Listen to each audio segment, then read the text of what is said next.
Hey everyone, today I'm going to be bringing you a video about an item that I think is a really cool system that is extremely valuable to anyone who wants to improve their skill as a shooter. Now, I've talked about this product in an earlier iteration several years ago now. However, I have been playing with the new version of this for over a year now, and I have been really enjoying it. The store that I work for is now a dealer for them, thanks to my efforts, and I have been singing its praises to any customer who will bother to listen. Some of you may be watching. But this is going to be a video on the Mantis X10. Now, we did a video on the Mantis X trainer, like I said, years ago. However, they've made a lot of improvements to the hardware as well as the software, as you're about to see. And I think it just adds even more utility to someone who is, again, trying to improve their shooting skill. So before we dive too deep into it, what is the Mantis X10? So basically, this is a rail-mounted unit that connects via Bluetooth to any smart device like a phone or a tablet. And then it is basically an accelerometer that measures the movement of the gun. This allows you to do dry practice, live fire practice, airsoft practice, all without having to worry about using lasers or special targets or anything like that. It's all built into this little unit, and then again it communicates with your smart device to get you extremely substantive data that you typically don't get when you're doing dry practice or live fire practice for that matter. Where this is helpful is for a lot of you new shooters out there, again, after 2020, 2021, there's a lot of people out there who are very new to firearms, and having the ability to save money on ammo and still get good substantive data while doing their dry fire practice or even live fire practice is going to make the money you do spend on your practice ammo go even further as far as enhancing your skills. So that's a whole bunch of fancy woo-woo talk. What does this thing actually do? So what I'm going to do is I've already connected it to my iPhone here, and we're going to just run through some of the things you can do with this. So I'm basically going to be recording my screen here to allow me to show you what's happening as it's happening.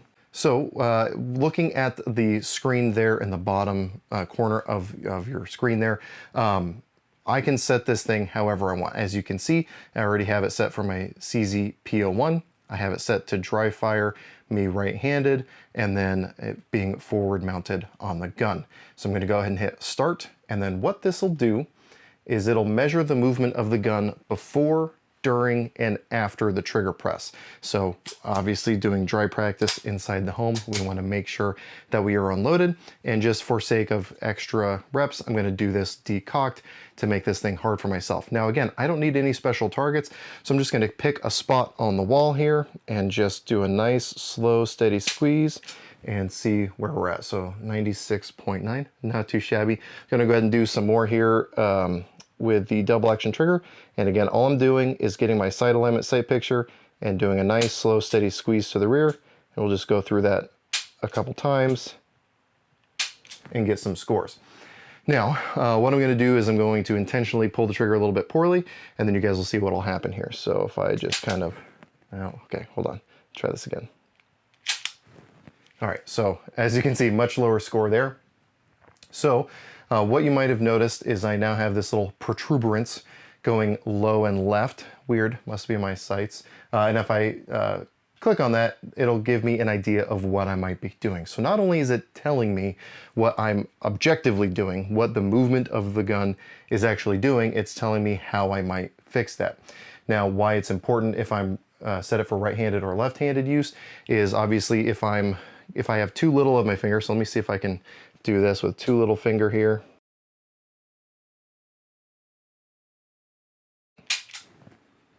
Okay, so too little trigger finger. Now we're where I was trying to get to. So too little trigger finger, again, it can sense that I'm moving the gun to the left, which means as a righty that it's too little trigger finger. Again, when you've been practicing properly, it's hard to manufacture these. But basically, it will not only tell me, again, what it is that I'm doing, but how I can fix it. Again, there were some other issues going on there that I do need to delve a little bit into to help kind of fix my shooting. But there's a whole lot here going on. And I can even do single hand practice, which is obviously going to be a lot harder. Now, you can see anticipating recoil. That's because when I've shot single-handed before, obviously there's some deep-seated psychological barriers that you have to get over when anticipating that recoil. But this gives me a way to do that without spending a single dime on ammunition. So that's just kind of the open training. Let's go ahead. So we have a shot timer here. So what I'll do is, and with this thing being rail mounted, as long as you have a light bearing holster like I have for my CZP-01, I can now use that in my holster. And actually, so we'll actually do draw practice. Holster draw analysis. Okay, so develop a quick draw and shot from holster. Begin with the firearm in the holster. Each time the buzzer goes off, draw and present the firearm and fire one shot and reholster. So we're going to hit start. It should be able to sense that the gun is in the holster.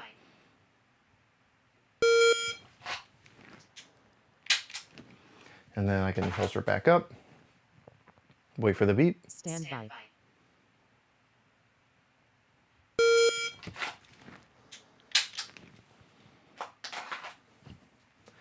Back in the holster. Stand by. Ooh. Flubbed it up a little bit. This is where dry practice is nice. Didn't fully clear my cover garment. It's hard for you guys to see. By.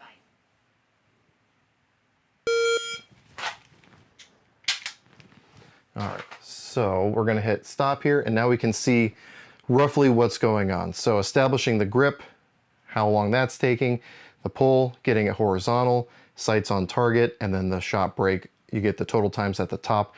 So it's really breaking that down, and we can see the movement of each trigger press as it's actually happening. You guys can see that it's, as I'm bringing the gun up, I have a lot of wasted movement on some of these. Like that one in particular, you can see there's a whole lot of extra movement. So this, again, allows me to better identify what is going on. We can do what has been kind of my favorite, hostage rescue drills. So this is very similar to the holster analysis, but it'll basically give me a par time that I have to get my shot off in and give me a score that I have to get at a minimum. So we'll go ahead, do it here at the beginner. So I have to get a score of 85 or better within 4 seconds.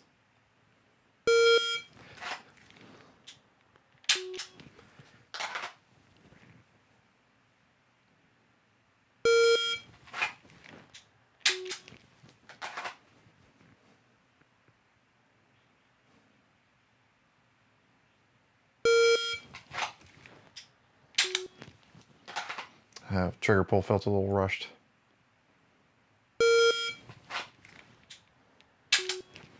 All right, so we'll hit stop there, and we can see, all right, average score is 81.7, so not quite high enough, although my average time was 2.33. So clearly, based on this, based on the part time provided, I'm going too quickly, and that means I only saved one hostage according to this. So as you can see, some of the scores better, some are worse, some are faster, some are slower.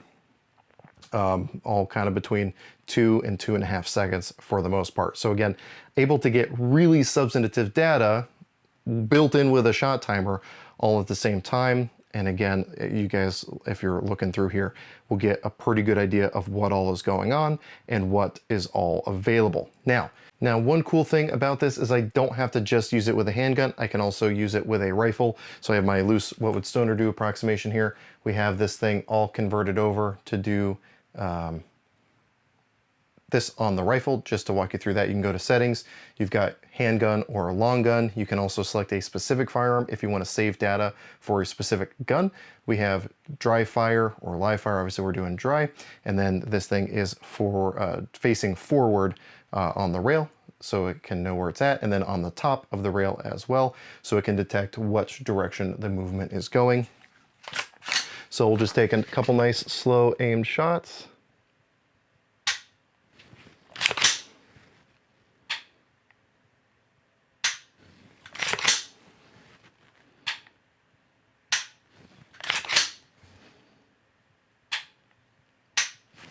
All right, so obviously things are a little bit easier with a rifle until fatigue sets in, so those scores aren't too shabby.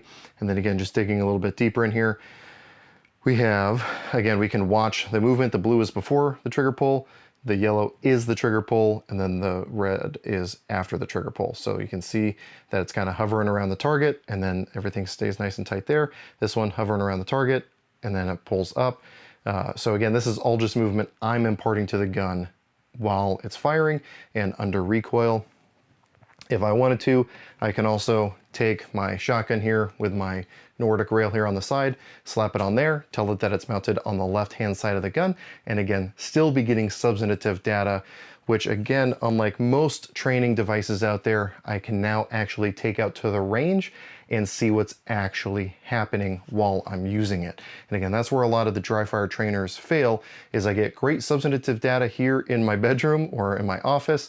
However, I do not get that substantive data once I'm actually out on the range. And getting that data, like once you can measure something and track something, that's how you can know you're improving on it or whether you're stagnating on it. That's why all like professional weightlifters or anything like that, trainers all have like a workout log or a diet log, is you have to be able to look back and see what you were doing in the past compared to what you're doing now to see what's been working, what hasn't been working, and figure out how to break through those plateaus, in this case, in the shooting world.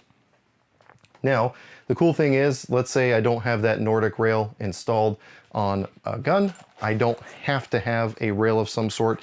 These things do come with this barrel clamp, so you can use that on a rifle or a shotgun, and it comes with these little padded spacers in there so you can appropriately fit it to your gun, along with the different length screws to, again, be able to make it work, all in this nice little padded case. So there is a ton of functionality in this thing. And I genuinely think that this is a very, very worthwhile investment to anyone who wants to take their firearms training seriously or just want to improve, or even more importantly, while I'm filming this in 2021, be able to take advantage of firearms practice without having to be able to spend a ton of money on ammo, assuming you can even find ammo to begin with. So this lets you do all of that stuff without having to worry about spending a single dime on ammunition. Now, I said this when the original Mantis trainer came out, and I will continue to say this: these things, while not cheap, are worth more to you in regards to your performance as a shooter than the equivalent amount of ammo that you could buy for the price of these trainers, which right now is not a ton of ammo because, again, the way prices are. If I remember correctly, these things run about $250. And again, I know that's a lot, but realistically, that's maybe 300 to 500 rounds of 9mm, and I have literally thousands and thousands and thousands of trigger presses in my Mantis trainers, along with helping other people and letting them use my Mantis trainers as well. So this is going to last you a whole lot longer than a case of ammo, and again, gives you more substantive feedback than that. And if you may have noticed, if we go back here to the app, we also have a bunch of different things, including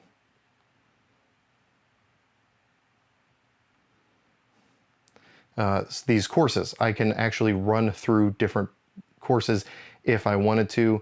We're going to go ahead and abandon that. We're going to start the basic marksmanship course, and it will let me go through an actual kind of guided course on how to do this, and again, improve my skills as a shooter. And especially if you're starting from scratch, you don't have any formal training classes, this is an excellent place to start to, again, make sure you're maximizing your time on the range. Now, they also do have like their full-on academy, which is going to have a lot more different things incorporated into it. And then one other cool thing that they have that I'm hopefully going to be getting my hands on here soon, you may have noticed, like a dang normie, I'm having to run the charging handle on this rifle every time I want to pull the trigger. I think one of the coolest things that Mantis makes is what they call the Blackbeard, and so I'm getting excited because I've spent so much time with the Blackbeard at work. The Blackbeard basically replaces your bolt carrier group and charging handle and drops into any AR-15 upper. The magazine is a battery, so you insert the battery into the magwell, and now I have something that will reset the hammer every time I pull the trigger, so I don't have to sit there and run the charging handle. So whether I just want to do dry reps going through my house or through a shoot house, or be able to incorporate that with the Mantis trainer of just being able to get more trigger pulls without having to break a cheek weld every single time, that's gonna let you do that. Again, hopefully that's something I'm gonna be getting my hands on. I know my fiance is gonna hate it because it means she's gonna wake up at 2 a.m. to me running through the house with my nods and underwear on, just lighting the house up with a laser. So anyway, that's just something else they make, and they do have quite a bit of other training tools as well. Again, this one, I just wanted to focus on the Mantis X10. And again, it's something that I am a firm believer on. I think you guys can tell when I'm genuinely excited about a product, and this is one of those products. In fact, when I did the original Mantis trainer video, I had to actually reshoot it because I felt like in the first run through, I was so overwhelmingly positive that it couldn't, like, people watching it wouldn't believe that I wasn't paid by Mantis. And I can tell you again, I'm not being paid by Mantis. They did give me this for free, but I'm not being paid for it. I actively sell these things through the store that I work at because it's just something I'm a firm believer in, and I think is something that every person who wants to take shooting seriously needs to have in their inventory. If you want to know more about these, I'll have links to the Mantis website down below.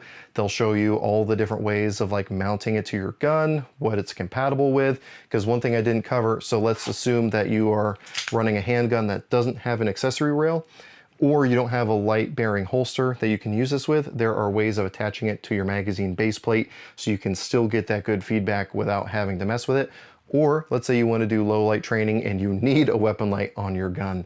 You can again mount it to your floor plate so you don't have to worry about having a compatible holster for it or losing your flashlight usability as well. So again, they've really covered all the bases with these. I genuinely think that this is something worth investing in, and I hope that you guys will be able to get that from here. And I know I'm far from the first person to have a review of these devices. There's a reason that the people who have done reviews are so passionate about these. It is a genuinely good system. And again, check out the links below to find out more about that. If you have any questions, comments, or concerns, definitely go and throw that in the comment section down below. I'll try to get back to you as quick as I can. But anyway, with all that being said, as always, I hope you got something out of this video, and I really appreciate you watching.